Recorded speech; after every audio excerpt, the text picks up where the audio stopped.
Our growth strategy probably could be a little bit more fine-tuned as far as, what niches we're looking for, how we're looking to grow. What's really been the driving factor, twofold. One, we talk a lot about retention. So retention is the best way to grow. If your clients feel they're getting an unbelievable experience, they're going to stay, which is good for our business. And then they're more likely to mention us. We spend a lot of time thinking about how do we engage our clients to make sure that proactive in communication, they have access to us as they needed, so that we are setting ourselves apart from the other options out there and maybe what their peers and friends are getting. We don't have a referral script. We don't have a dedicated person trying to get you. It just happens.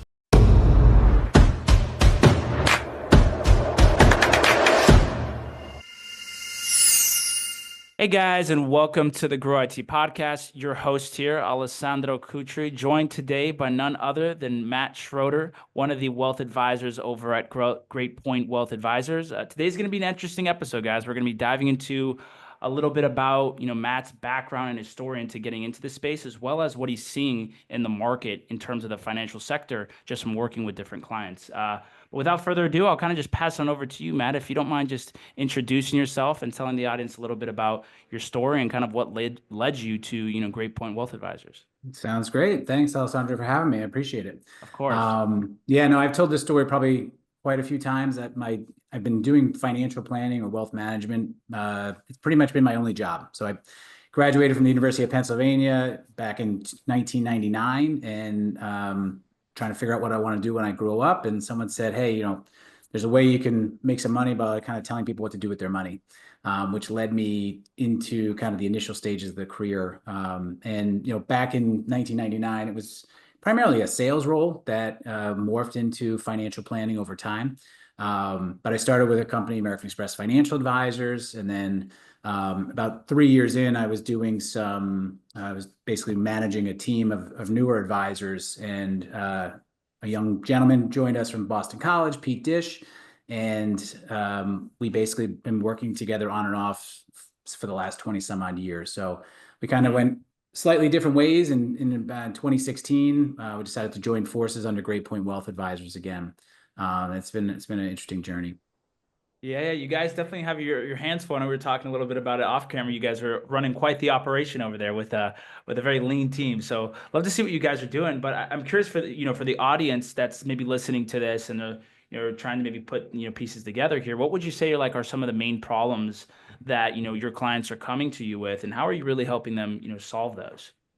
It's a great question. A lot of the planning we do is for individuals, whether they're owning their own business or working for an organization, but ultimately they're trying to usually answer one of three questions. One, do I have enough? And whether the goal is putting their kids through college, selling the business, planning for retirement, transitioning wealth to their next generation, helping a kid buy a new home.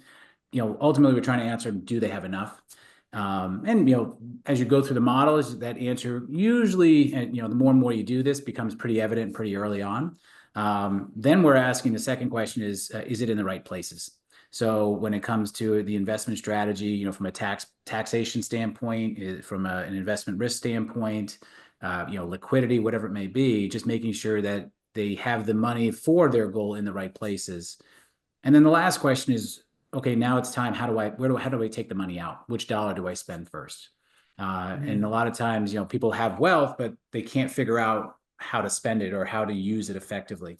And a lot of times the sequencing of distributions, the tax planning around it can add significant value to the work that we're doing and the dollars they have. And, for clients that have probably more than they'll ever need, plus more than their kids will ever need, there's not a lot of it. They can make some mistakes and still have a good buffer. But for clients that have a couple $1,000,000 to a little bit more than that, on paper they're supposedly wealthy, but it doesn't always reflect in their decision making and their confidence. So through the planning process and through answering those three questions, we can really help them identify what's important to them, increase their confidence around their decision making, and then ultimately pick the strategy that's the best for them. And that when they're at a cocktail party and someone's telling them they did it the wrong way, they can defend their decisions, because ultimately that's what it comes down to. Everyone's got to make their own decisions. Exactly. No, I think you bring up a lot of good points there. And I'm curious to hear from you, because you're obviously have your hands on and you're working with a lot of different clients, and you're seeing the market. So what are some of the trends that you're noticing right now within your space that have kind of just come up either from conversations with folks or just from, analyzing some of the market? From the client side, what we're seeing is, if you go generationally, 50 years ago, there were some people with money, but most of people's parents or grandparents, they worked hard, they went to work, they got a pension, and then, maybe they retired if they were healthy enough. And, but they didn't have the same types of expenses and the same type of expectations that people have today. Mm, Flash forward, a lot of the people in that baby boomer demographic that are in retirement, they have way more money than they ever thought they would. Because, and once again, even if it's $1 million saved, if they were 26 years old saying, hey, by the time I'm 65, I might have $1 million, that was not really in the thought process because their parents never had $1 million. yeah. So now you're seeing people aging with having probably more money than they thought they were going to have. And a lot of them are living kind of below their means or within their means. And now Mm, they see their kids struggling to launch, student loan debt, cost of a new home, yeah. just everything that's out there. It's getting harder and harder. So Yeah. we're spending a lot of time talking about, okay, well, you've accumulated this wealth. Maybe you'll need it all, but maybe you won't spend it all. And then what's the right balance of kind of helping your kids launch and, but also not taking away their empowerment. So balancing that, that good struggle that they have to learn some things on their own, but also not making them struggle for 20 years and then regret inheriting a lot of money when their parents could have given it to them earlier. Yeah.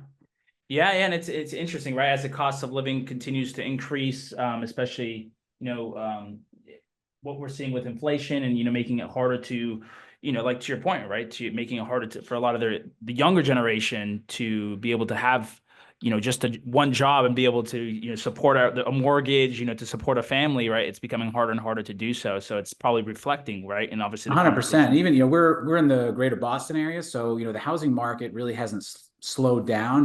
Maybe it's not as aggressive of bidding wars that we were seeing 3, 4 years ago, but with Yeah, interest rates growing from 3 to 7%, you used to be able to go, say, oh, I'll go spend $1 million. My payment's going to be $3,500 a month. It's basically what I'm paying in rent.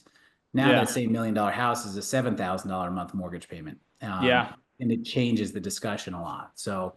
It Definitely. is getting. I live in Los Angeles, probably one of the maybe behind New York, one of the most expensive places to live in the US, right? So Yeah. I'm seeing that all over, right? Right. So the interest rates went up, but the home prices haven't come down.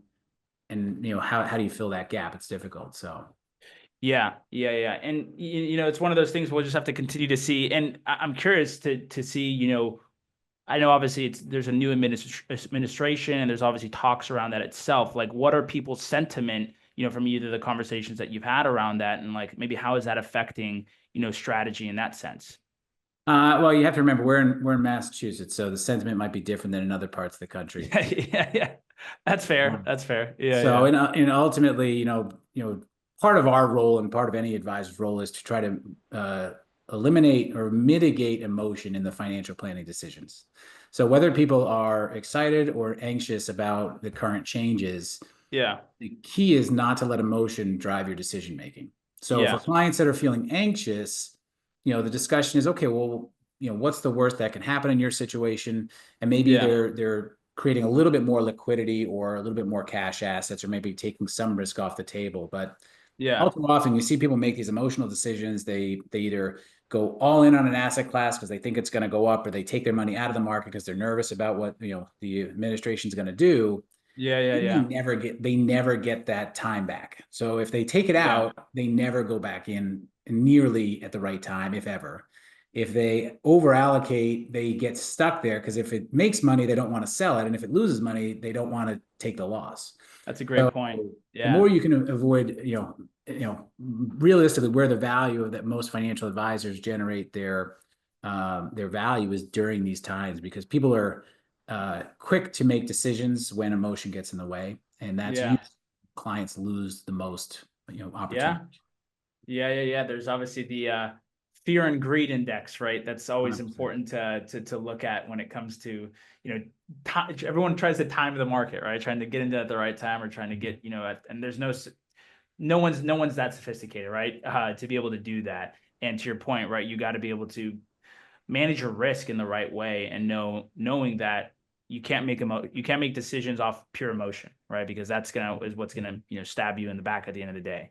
Correct. Yeah, and on the business side of it, you're seeing a lot more technology playing into the way we do business. So Yeah. knowing that clients, they have access to a lot of data, they have a lot of access to information, they have some AI tools that will do some of the planning on their own. Um, but how do we leverage that technology to make our work more efficient and better, but also understanding that it can't give you advice that aligns with your personal core values. So, Yeah. how can we leverage it to make clients' lives better, make the relationship experience better, but also how do you leverage that technology to help people make better decisions that align with their values? Definitely, definitely. I did want to segue just a little bit, Matt, Sure. into, growth topics, right? Because that's a big part of what we talk on this podcast about in terms of, building new relationships, marketing, business development. I'm curious to hear, like, what has worked, in your, obviously what you guys are doing, what has worked well in terms of, getting new clients and getting your foot in the door in places and being able to, get those deals coming in. Yeah, so our growth strategy, it probably could be a little bit more fine-tuned as far as, our, what niches we're looking for, how we're looking to grow. Mm-hmm. But what's really been the driving factor, I guess, twofold. One, we talk a lot about retention. So retention is the best way to grow. If your clients feel they're getting an unbelievable experience, they're going to stay, which is good for our business. And then they're more Yeah. likely to mention us.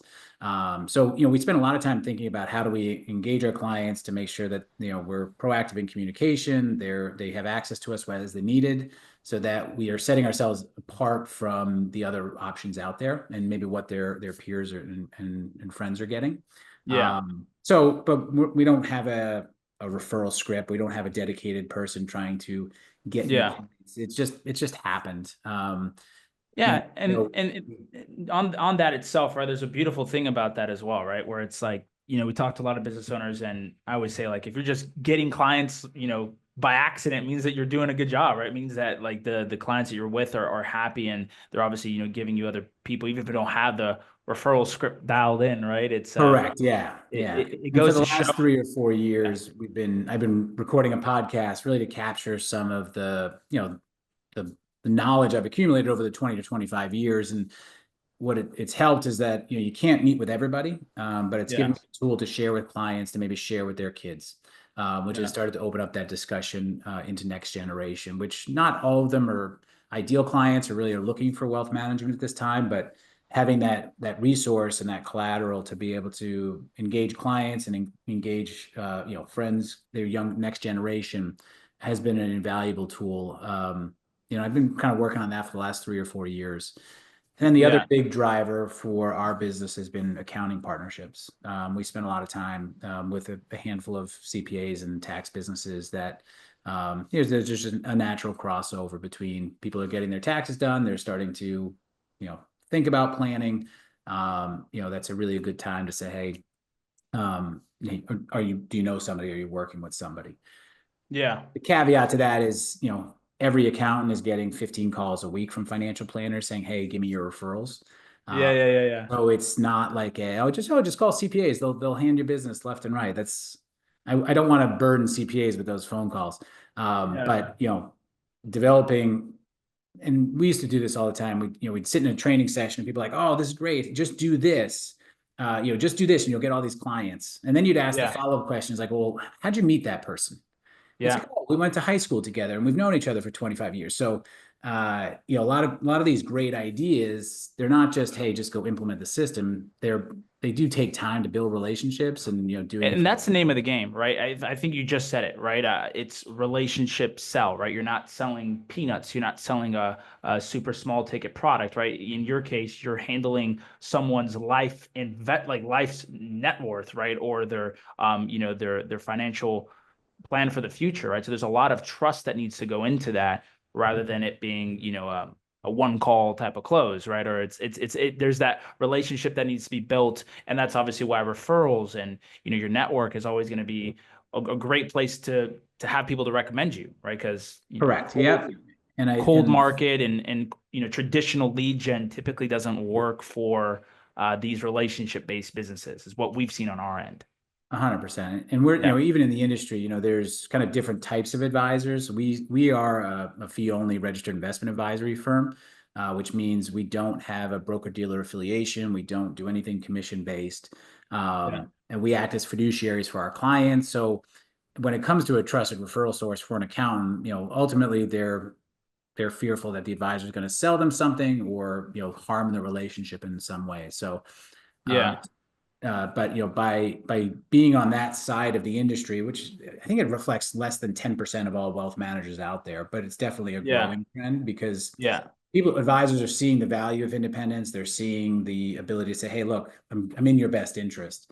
Yeah. Versus there are good advisors that sit on the commission side of the business or in the hybrid world, but there's still that conflict of interest they have to disclose. And good Yeah. consumers will, be, if they know there's an option that has way less conflicts and I can get Hmm. the same service and the same advice, why would I go down a path with a conflict? Yeah.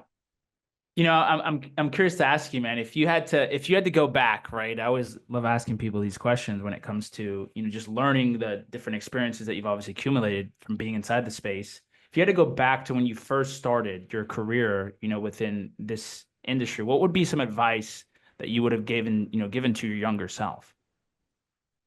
I have these calls with young advisors all the time, and I put it out there, say, look, if anyone wants to pick my brain, I'm happy to chat with them. Yeah. And the advice I typically give is try to get to the independent side as early as possible. The issue with the barriers are, it used to be, if let's say you sell life insurance and Yeah. you sell a policy that has $1,000 a year premium, you might make 1,500 bucks. So on $1,000 cash contribution from the client, the advisor, the salesperson is making basically dollar for dollar. Versus Yeah. if you're charging 1% of the assets you're managing and someone gives you $1,000, you make $10. Yeah. So the ability to feed your family on $10 is hard. Yeah. So the advice I give younger advisors: look, you have to get some training, you have to get some experience, but you have to be able to really network with advisors that might need kind of a succession plan or a junior advisor. And we're seeing that across this industry. We're seeing it across the tax industry. There Yeah. are a lot of advisors in that 55 to 70-year age range that fortunately and unfortunately, as long as you have your mental capacity and you're willing to stay in the business, you can do this a long time. It's not very physically taxing. Yeah. But it's had advisors push off the idea of any type of succession planning or thinking about next generation. So Yeah. starting to network with senior advisors, and they're not going to just turn their book of business over to you on day one, but I would spend a lot of time focusing on networking with other advisors and asking advice, learning from them.